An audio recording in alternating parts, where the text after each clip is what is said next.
Vous écoutez Z sur 7, le podcast quotidien de Trends Canal Z. Nous sommes le 16 mai. Votre podcast aujourd'hui est écrit par Rémi Bernard et animé par Anne Marchand. Bonjour, ravi de vous retrouver en cette fin de semaine. 5 ans après la pandémie du Covid, quelles sont les entreprises qui s'en sont le mieux sorties ? Ce qui se passe, c'est qu'on crée beaucoup d'entreprises de services, voire de soins, mais par contre, on ne fabrique et on ne produit quasiment plus rien. L'objectif européen de neutralité carbone est fixé à 2050, mais en 2025, où en est-on ? Il faut dès à présent rénover 615 biens par jour en Belgique. Dans la suite de votre épisode, vous retrouverez les journalistes de Trends Tendance pour découvrir la nouvelle économiste en chef de BNP Paribas, tandis que l'experte boursière commentera les mauvais résultats des marchés.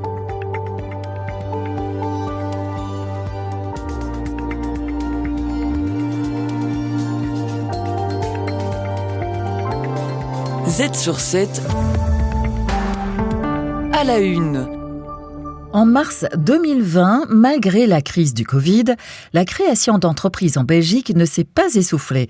Cette année-là, plus de 120 000 nouvelles sociétés ont vu le jour dans le pays, soit une augmentation notable par rapport à l'année précédente. Aujourd'hui, environ 2/3 d'entre elles sont toujours actives. C'est ce que révèle une étude menée par Trends Business Information qui s'interroge toutefois sur la véritable solidité de ces structures.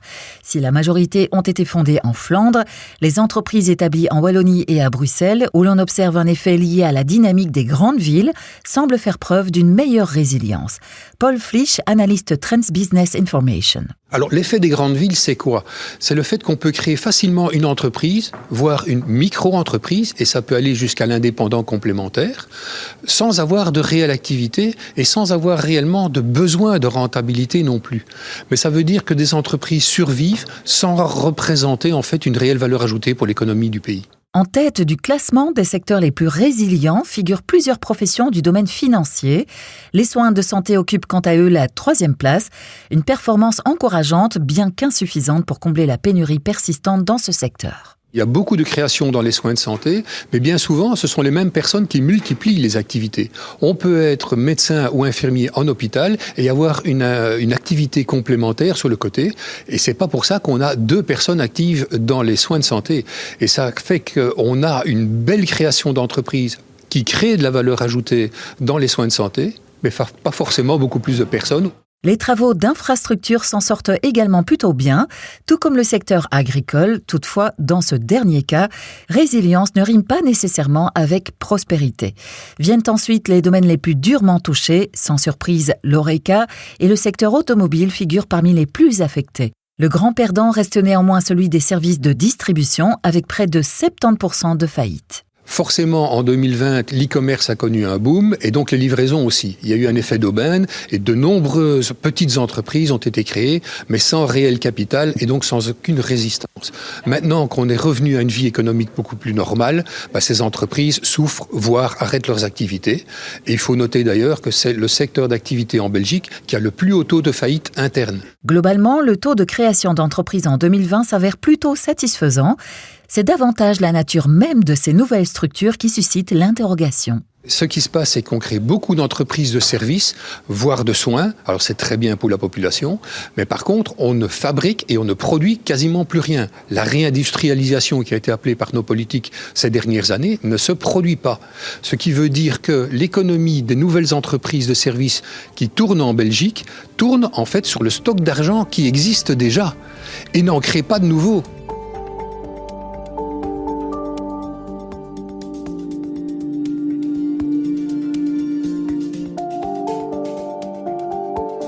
Z sur 7 à la une.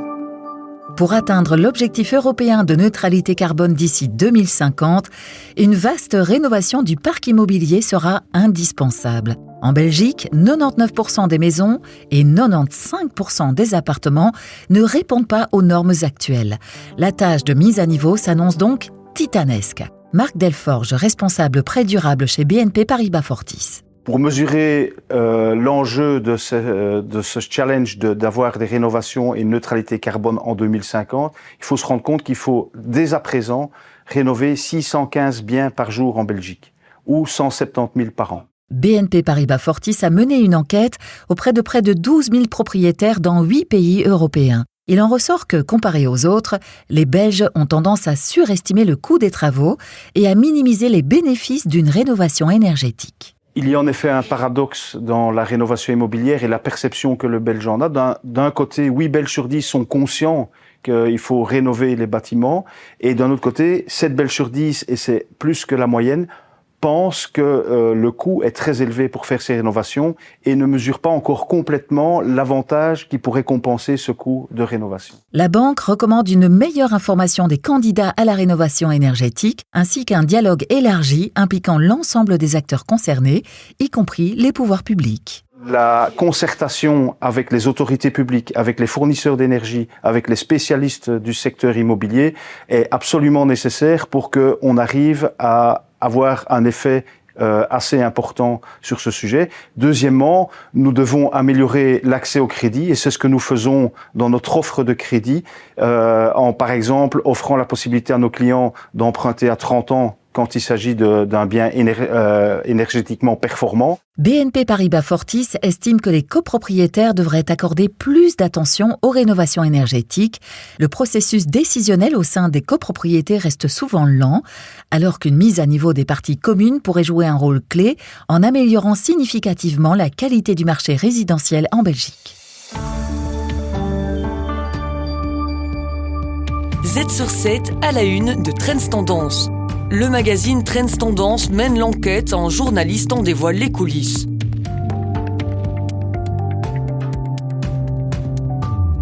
En ce moment, Donald Trump secoue le monde, mais ne tire-t-il pas une balle dans le pied des États-Unis ? L'Europe pourrait-elle en profiter ? Sébastien Buron, journaliste à Trends Tendance, a longtemps évoqué la situation avec Isabelle Mathéos-Ilago, la nouvelle économiste en chef de BNP Paribas. Alors, qui est-elle ? Réponse en compagnie d'Olivier Mouton. Isabelle Mathéos-Ilago, en fait, est donc la nouvelle chief economist, comme on dit en anglais, économiste en chef du groupe BNP Paribas, donc de la grande banque française, où elle est entrée en fonction dans ce rôle d'économiste à l'été dernier, fin de l'été dernier, et en succédant à notre compatriote William de Velder. Donc voilà, donc c'est l'économiste numéro 1 de la plus grande banque de la zone euro. Alors, vous avez fait son entretien publié dans le magazine cette semaine.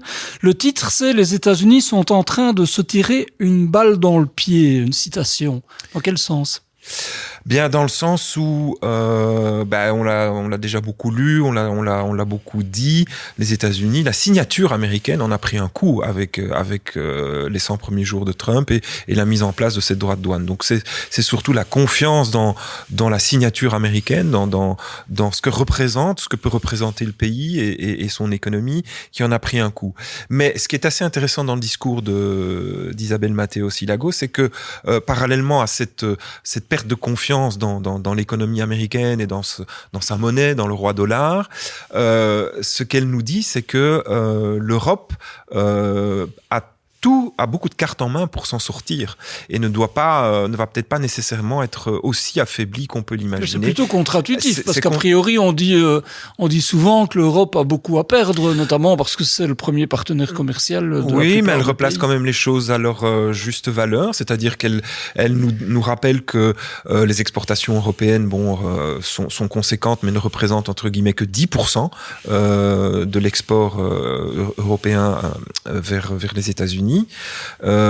Et que donc cela veut dire qu'elle nous rappelle que les exportations européennes se font surtout entre les pays membres de l'Union. Donc il y a surtout un commerce intra-européen. On a une capacité de réagir. On a une capacité d'absorber le choc et de réagir, et surtout si on approfondit encore un peu davantage le marché intérieur. Et par ailleurs, il y a une bonne nouvelle simultanée, c'est que l'Allemagne, qui est quand même une économie évidemment importante en Europe, vient d'ouvrir les mannes budgétaires. Donc ça, est-ce que ça compense ça aussi, oui, là aussi, il y a une sorte de capacité d'absorption qui a été aussi renforcée par la fuite de capitaux. Je veux dire, il faut rappeler aussi que de nombreux capitaux ont fui les États-Unis par crainte de la situation. Exactement, qui sont venus se loger et se réfugier en Europe, ce qui a fait baisser, je dirais, les taux d'emprunt des différents pays en Europe. Et donc aujourd'hui, les investissements dans l'armée, les investissements dans l'infrastructure auxquels sont confrontés la plupart des pays européens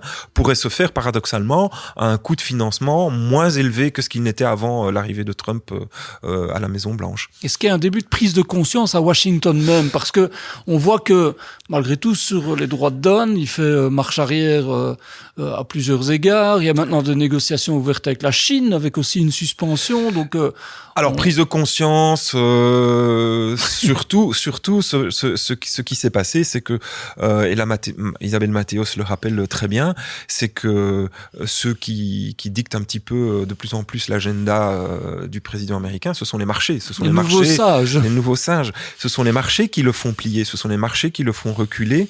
Donc, prise de conscience, oui et non. Je pense surtout que Trump, qui a quand même un peu écouté ses conseillers, et notamment Scott Bessent, pour lui dire que de jouer avec les taux américains, avec la dette américaine, c'était peut-être pas une très très bonne idée, et que donc il fallait d'une certaine manière apaiser un peu les esprits, se calmer et ne pas trop fanfaronner.